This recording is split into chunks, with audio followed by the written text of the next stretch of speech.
नमस्कार, तस्वीरें आप देख रहे हैं करनाल के जिला कांग्रेस कार्यालय से, जहां पर करनाल जिला अध्यक्ष शहरी पराग गाबा, कांग्रेस के युवा अध्यक्ष रजत लाठर और अन्य कांग्रेस नेता यहां पर जो है एक प्रेस वार्ता के माध्यम से बीजेपी पार्षद संकल्प भंडारी की एक्स चेयरमैन रही धर्मपत्नी मेघा भंडारी पर बड़े भ्रष्टाचार के आरोप लगाते हुए नजर आ रहे हैं। आप लोगों से अपील के साथ वीडियो को शेयर जरूर कीजिएगा।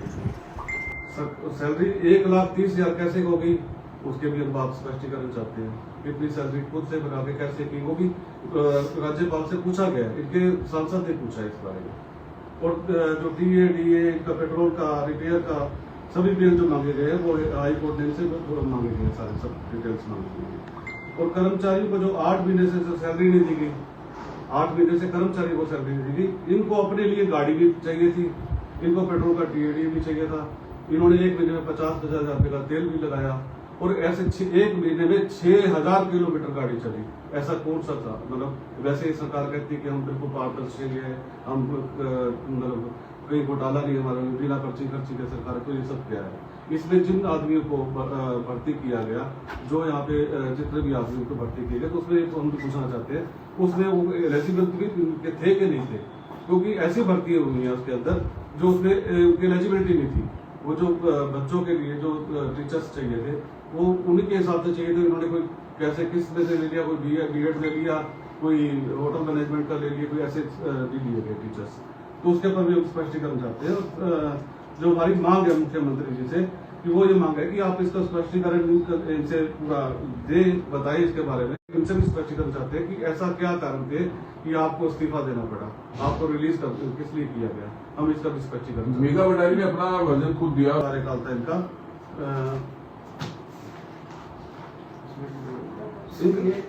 14 दिन पहले थे सर, अभी ऐसी कोई जानकारी है? 14 दिन पहले शायद सर ऑनरेबल बंडारू दत्ता रेड्डी ने इनको जो है 2 साल के लिए अपॉइंट किया था 14/8/2024 को, और इनका टेन्योर बनता था 14/8/2026 तक। तो ऐसा क्या कारण रहा कि 30 जुलाई को जो है 30 जुलाई को जो है इनको रिलीव कर दिया गया एंड विदाउट एनी सेरेमनी। आप देखिए 2 साल आप मेडिकल काम करते हैं तो आपको एक डिस्चार्ज करने का एक तरीका होता है, कर्सी होती है। ऐसा क्या हुआ कि रात को 30 रात को आपको कह दिया गया कि you are no more with your duty, better you proceed to your back to your place. इसमें बहुत सारी चीजें हैं, बहुत सारे लोग जानना चाह रहे हैं कि ऐसा क्या हुआ कि 15 दिन पहले रिलीव किया गया। 15 दिन में अगर ऐसा कुछ नहीं रहता क्यों फर्क पड़ रहा था? 15 दिन और कर लेते, पूरा टेन्योर हो जाता। देखिए अगर वो ऐसा बोल रहे तो मुझे लगता है शायद या तो उन्होंने पेपर नहीं पढ़े या वो फिर थोड़ा सा चीजों को घुमाना चाह रहे। लेकिन आपने आरोप लगाया कि नौकरियां लगाई गई हैं। आपको पता है कि चेयरपर्सन के हाथ में तो नौकरियां नहीं, आईएएस बैठे होते हैं, बड़े बड़े मंत्री बैठे होते हैं, उनके कहने पर नौकरियां लगती हैं। बिल्कुल, उसमें क्या है, हम ये सवाल नहीं उठा रहे हैं। इसमें माननीय हाईकोर्ट ने वो मिनट्स की लिस्ट मांगी कि किनके साइन है उन अपॉइंटमेंट्स पे। उसमें आईएएस अफसर हैं, चीफ सेक्रेटरी हैं, बहुत लोग होंगे। माननीय हाईकोर्ट ने ये मांग लिया उनसे कि उन जो अपॉइंटमेंट्स में जो मिनट्स जो तय हुए, जो रेजोल्यूशन पास हुए हैं, उसमें सिग्नेचर किसके हैं?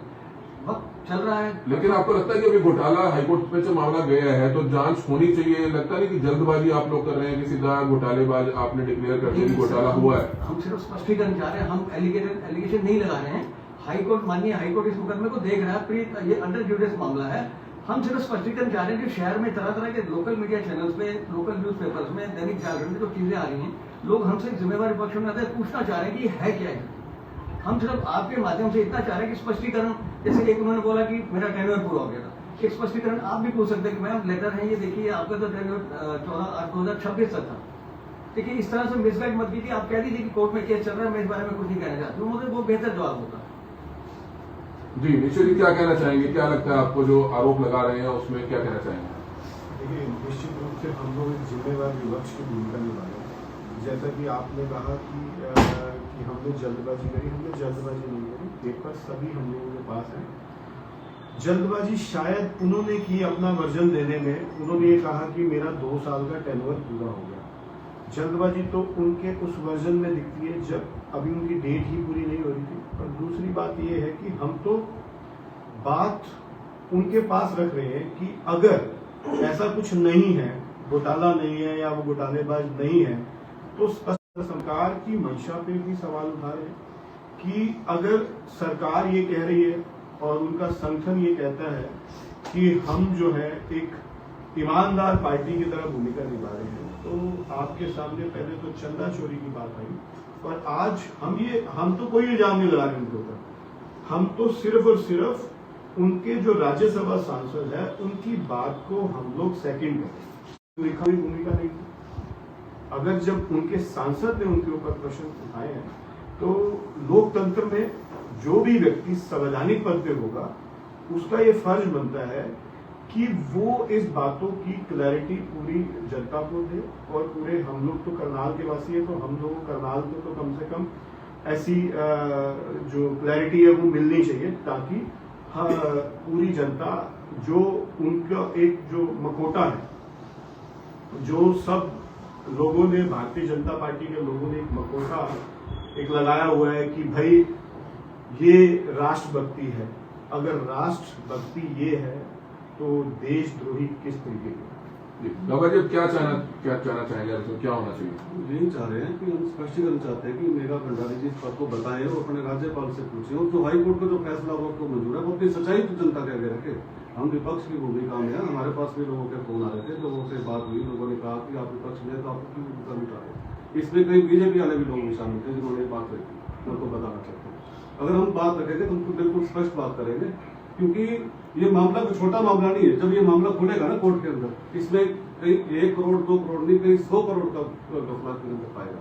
वो भी जो भी होगा कोर्ट का फैसला, कोर्ट के अंदर ये बातें आएगी, खुलेगी, और इस बातों को रखते हुए उनको अपना स्पष्टीकरण देना चाहिए और मुख्यमंत्री को उनकी जांच पारदर्शिता से जांच करानी चाहिए। बीजेपी के वो कौन से नेता हैं जो कह रहे थे आपको कि इस मुद्दे को? लोगों तो देखो ऐसे है, वो नाम बताने की बात नहीं होती, जो फोन आए हैं कुछ बातें हुई होंगी, पर्सनल बातें होती है, जो बातें रखी थी वो बताई होंगी। आपने क्या पढ़ा है सर अभी तक? नियुक्तियों और पदोन्नति को बताया जा रहा है कि ऐसी कुछ मामला है ये कि उसमें घोटाला हुआ है। बिल्कुल घोटाला हुआ है। राज्यपाल को बिल्कुल उन्होंने 3 बार उन्होंने डेट दी है। 17 साल 3 बार तो उन्होंने उनको भेजा शिकायत भेजी है 3 बार इस बारे में। 17 साल डेट है इसकी कंप्लीट डेट है 17/7/2025, फिर 22/7/2025, फिर कंप्लीट डेट है लास्ट 25/7/2025। 3 बार राज्यपाल को। राज्यसभा का एमपी भाजपा का इतना जिम्मेवार तो होगा कि अगर बार रिमाइंडर दे रहा है महामहिम महोदय को, तो कुछ ना मतलब तो है ना। हम तो सिर्फ इस लेटर को कंटेस्ट कर रहे हैं, हम किसी के ऊपर वेरिफिकेशन लगाए। हाई कोर्ट तय करेगा या प्रशासन तय करेगा? बिल्कुल। रजत लाठी जी, आप कुछ कहेंगे? जिस तरीके से आप सोशल मीडिया पर लिख भी रहे हैं लगातार इस मुद्दे को। देखिए, इस समय बहुत बड़े धांधलेबाजी नियुक्तियों को लेके हुई है। इन्होंने सबसे पहले क्या किया, गवर्नर साहब से परमिशन ली कि भाई HSCC द्वारा या फिर HPSC से अगर एग्जाम लेते हैं ना तो उसमें बहुत ज्यादा समय लगता है, तो हमें या परमिशन दो और हम ही पेपर बनाएंगे। तो क्या किया कि मेघा भंडारी जी खुद ही पेपर बना रही हैं, खुद ही उनको चेक करवा रही हैं, और खुद का ही प्लेटफॉर्म ये क्या करते हैं, एक साइट तैयार की उन्होंने, उस पर एडवर्टाइजमेंट डाली, फिर बाद में उस पर रिजल्ट डाला और बाद में साइट ही डिलीट हो जाती है। तो जब ये HSCC वगैरह किस लिए हैं, जब इन पे एग्जाम लिया, 98 बच्चों की इन्होंने नियुक्तियां की, 98 बच्चों की, जिसमें कि ये डिपार्टमेंट जो है ये सोशल जस्टिस के अंदर जो है हमारे किशन बेदी जी के अंडर में आता है। उनके बेटी की वाइफ भी इसी महकमे में लगे जो 98 लोगों की भर्ती के अंदर। तो कितना बड़ा स्कैम है। एक तरफ ये कहते हैं बिना खर्ची पर्ची के हम नौकरियां लगाते हैं, और दूसरी तरफ मेघा भंडारी को खुद पता है कि पेपर क्या देने हैं, क्या क्वेश्चन पेपर देने हैं। तो इस तरीके ये तो हुआ है, और बहुत सारे इतने मामले हैं जिसमें पैसों के लेन देन से ही नौकरी, जिनके फॉर्म तक रिजेक्टेड है। एलिजिबिलिटी हमने तो देखा नहीं आज तक, पेपर में एलिजिबिलिटी क्राइटेरिया ही बदल जाता हो। इन्होंने तो 2-2 बार एलिजिबिलिटी क्राइटेरिया ही भेजा है। हमारे यहाँ पे हमने देखा है कि अगर किसी को प्रिंसिपल बनना है तो B.Ed M.Ed कंपलसरी होती है, और वहां पे इन्होंने होटल मैनेजमेंट वाले बच्चे लगा रखे हैं। कहीं बताओ उस स्कूल में होटल मैनेजमेंट वाले बच्चे का क्या काम है, और उस स्कूल में B.Tech वाले लगा रखे हैं जी प्रिंसिपल। तो मतलब सारे के सारे जो नियमों को ताक पे रखे गए, ये इतनी बड़ी धांधलेबाजी हुई है। इसकी बिल्कुल जांच होनी चाहिए। जो इनका दावा करते हैं ये बिना खर्ची पर्ची के लगाते हैं, वो बिल्कुल झूठ है। और दूसरे, जैसे हमारे अध्यक्ष जी ने बताया कि जो वहां के 8-8 महीनों तक उनको लोगों को सैलरी नहीं मिल रही, उनके कर्मचारी जो वहां पे मौजूदा कर्मचारी हैं उनको सैलरी नहीं मिल रही, और ये अपनी लग्जरी लाइफ जीने के लिए अपना वो करें। ये हम नहीं कह रहे, ये वहां के कर्मचारियों ने हाई कोर्ट में अपील डाली है, और ये बच्चों ने भी अभी वहां पे अपील डाली है कि इतनी तगड़ी धांधलेबाजी घोटाले हो रहे हैं कि भर्तियों में। कौन सा मतलब, जब हमारे जो पूरा एक प्रोटोकॉल है कि कौन HSCC लेगी एग्जाम या HPSC लेगी। HCS रैंक की नौकरियां जिनकी 1.5-2 लाख सैलरी है वो ये खुद अपने आप पेपर बना के देने, तो रह क्या गया, कसर क्या रहेगी। फिर कहते हैं भाजपा बताना चाहिए, कृष्ण बेदी जी को बताना चाहिए कि उनके बेटे की भूख ऐसे क्यों लगी थी। HCS में एग्जाम देते या अपने आप एग्जाम लेते हैं, खुद ले रहे हैं सारा कुछ इनका। तो ये बहुत चिंता का विषय है कि किस तरीके से बहुत बड़ी धांधलीबाजी। यही कारण है कि जब पोल खुलने लगी इनको बाहर का दरवाजा दिखाया और कहा कि अपना समय से पहले चले जाओ वरना जांच होने वाली है। इनके लिए आप कहोगे स्पेशल डिस्काउंट क्या है, स्पेशल डिस्काउंट इनके लिए है कि संघी हैं, बहुत पुराने संघी हैं, ये स्पेशल डिस्काउंट है इसलिए जांच अच्छे से नहीं हो रही, होती तो अभी तक अंदर होते जी जिस हिसाब से क्या मानते पद से इस्तीफा दिया इनको तो उन्होंने ही कहा जी बाहर जाओ जी, बर्खास्त किया उन्होंने समय से पहले। तो तस्वीरें दिख रहे थे बिल्कुल करनाल में आप कांग्रेस के देख नेताओं की सकते तरफ से हैं, बड़े प्रेस वार्ता कांग्रेसी की गई है, नेताओं की जिसकी तरफ लाइव से तस्वीरें समय आप देख पूर्व रहे हैं। चेयरपर्सन रही रीवा भंडारी जी के खिलाफ कुछ कागज लेकर के सामने आते हैं और जब चेयरपर्सन रही रीवा भंडारी उन पर काफी आरोप लगाते हुए ये कहा है कि जांच होनी चाहिए, उनको सामने आकर अपनी बात रखनी चाहिए। लाइव इस तस्वीरें तरीके से समय जो है उन्हें हटाया गया, हालांकि साफ पाएगी लेकिन करनाल